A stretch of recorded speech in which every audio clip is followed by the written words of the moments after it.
What's up guys, Joe Strada with Unleashed Strength Gym. I'm here in the gym today. Actually, it's all quiet, peaceful, and empty, and it's kind of sad, but that's because the coronavirus has shut all our gyms down in Virginia, so we're currently not working out here, and it kind of stinks. But I wanted to take this time to start some new series, get some more content out for y'all, and really build up our online presence. The series I'm starting today is a little bit of a more behind the scenes look at the business from a, business point of view. What it takes to run a gym, things I wish I knew before I opened the gym, things we're learning along the way, mistakes we made, things we're looking forward to in the future. I really think this will be a fun series. It'll be an awesome in-depth view of, like I said, behind the scenes of the business and the gym industry itself. So whether you just want to get to know our gym a little better, you're looking to open your own gym, or just kind of are interested in business in general, I think this will be a great series for you. So jumping right into it, I want to talk about finding the right space. It took us 2 years of contacting real estate agents, looking through online listings, visiting actual physical locations until we finally found the right space. Ironically, the space that we are in now wasn't even one of the spaces that was under consideration for those 2 years. It kind of fell in our lap, but that's another story, but it ended up being the perfect space for us to start. But why did it take so long for us to find the right space? Well, there's a lot of things to take into consideration when looking for a space for the gym, obviously. When we first started thinking about it, I was like, hey, let's just go find some old warehouse. We'll make sure it has a bathroom and it's not too hot and not too cold, and we'll throw some equipment in it and call it good, right? No. First of all, you kind of want to have a general idea of what you're trying to build. We're a strength-focused gym and community, and we knew we wanted to have that kind of edgy feel to it with the old school feel, but also not trashy or dumpy, right? I like the warehouse feel, the industrial feel, but again, I don't want it to be some sort of rundown rust bucket piece of crap in the middle of nowhere. I wanted to have a clean look to it, but also maybe some exposed ceilings, you can see some beams, you have that feel that you're not just in a standard retail space. We're not a commercial gym, so we didn't want to have that super polished look either.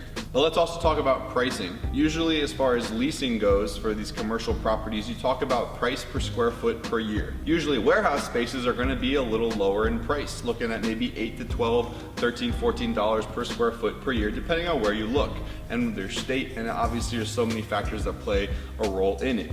More expensive commercial side of things, real estate, you can be looking from anywhere between $20, $30, $40, I've even seen $50 and $60 per square foot per year in more fancy places.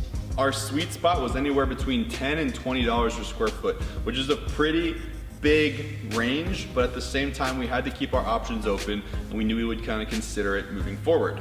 There are also a ton of small hidden fees that you have to make sure to consider and put in your budget and when you're considering a space. Things like triple net, cam expenses, even dumpster expenses and outdoor cleaning, all this kind of stuff can be thrown into your lease, and if you don't make sure to watch out for those prices and those costs, they can add up really quickly. So let's talk about warehouse space real quick and why it's so hard to find the right warehouse space for a gym. First of all, there's usually very limited parking with warehouse facilities. Usually it's meant for storage or very simple uses. You're not looking at tons of high traffic businesses opening in warehouse or industrial spaces. So you might have 1 or 2 or 4 parking spots for your warehouse, but that doesn't really do you much good if you're trying to have 10, 20, 30, 40 people coming in and out of your gym at one time. Because warehouses aren't meant for high traffic, you also don't usually have a lot of bathrooms. So a couple of places that I had looked at only had 1 bathroom. For our municipalities, we needed to have at least 2 bathrooms, 1 male, 1 female, especially for the size we were looking at and for the number of people we were expecting to host.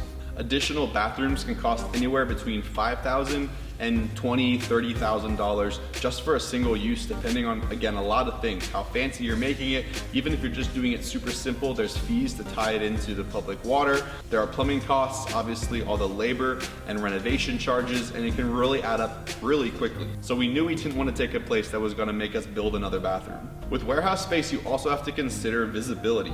Like I said, a lot of times warehouse spaces can be in the middle of nowhere, and you're not going to be able to see it from the main road. People are going to have to go out of their way to find you, and you're only going to be really found through active searching or word of mouth versus people who just kind of walk past our place because we have such good visibility and pop their head in to check it out. Now that might not be a huge deal if you are such a niche place that people are specifically searching you out in the first place. But it never hurts to have that additional foot traffic that just walks by, pops their head in and check it out, and might even just sign up just because they live so close. Speaking of proximity and visibility, we wanted to be in a place that was relatively highly, densely populated. That was a weird sentence. We knew we wanted to have people right down the street, we needed to have a big community around us, and we wanted to be in a place that wasn't completely flooded with gyms and fitness facilities. The space we're in now was actually an old gym that had moved a couple miles down the street, and when you think about it, it's great because people know this space as a gym. A lot of people in the area came to this place as a gym before, so it's easy transition to make it a gym again and have all those people hopefully return and become customers once again.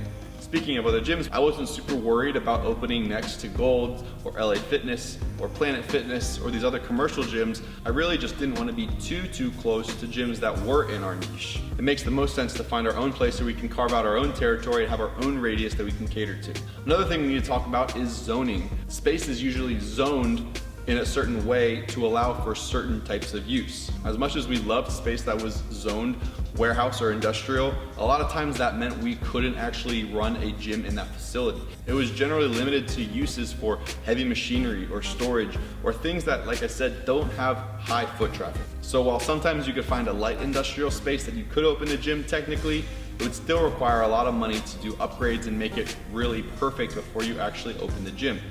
And heavy industrial space is usually almost completely out. So we were really looking for that business, retail, general use space that was gonna allow us to use the space as a gym. Nice thing about those spaces as well is that they usually don't require a lot of renovation or changes or upgrades before you can move in and call it a gym. So we've talked about zoning, we've talked about price point, we've talked about location. What about like the size of the space and plans moving forward? So at first we were looking for something that was really small, maybe 2,000, 2,500 square feet. Looking back, I realized how small that is, and while it's not a bad thing necessarily, or it's not impossible to have a successful gym out of such a small space, there are a lot of people who do it, that's not what we were really looking for in the end. We're in about 4,500 square feet of space now, and I can't really imagine having anything smaller. We made really efficient use of the space, and it's a very versatile layout, so we can fit a lot of people in here. But at the rate we're growing, we might even have to start thinking about getting a bigger space here within the next year or two.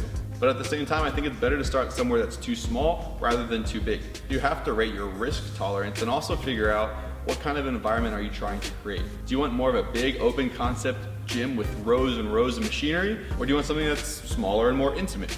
You also really need to sit down and figure out how many people you can fit comfortably in the space and be realistic and be honest with you. You want to make sure that your gym's going to be self-sufficient with that size space. If it's too big, you're going to have huge overhead, and while you could eventually get the membership required, if you can't sustain that overhead until you get to that break-even point, then you might have to reconsider. On the other hand, if you start too small, your prices aren't very high, and you don't have a lot of other streams of revenue, you might cap out and not be able to hold any more members while still not being able to pay all the bills to be self-sufficient. So I'm sure there's more things to consider when looking for the right space to open your gym. But these are the things that really stuck out to us, the things that we focused on, and the things that we found to be the most important. We're really thankful to have the space that we're in now. It's big enough that we can hold a lot of members, but small enough to still maintain that community and intimate atmosphere. We've got high ceilings that give us that industrial feel. We've got great bathrooms, great parking, great visibility, and we're in a highly densely populated area that's really growing quickly. We're far enough away from our niche competitors to really have our own territory, but we're close enough to be a legitimate alternative as well.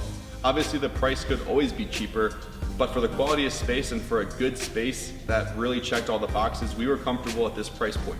We're already covering our expenses with the amount of members that we have, and we still have plenty of room to grow. It's exciting to start thinking about the potential of growing into a bigger space, but for now we're really comfortable here and I can't imagine leaving our home. But between you and me, we're definitely going to need a bigger space within the next couple years. I'm really excited to start this series and take you behind the scenes of Unleashed Strength Gym and opening a gym in general.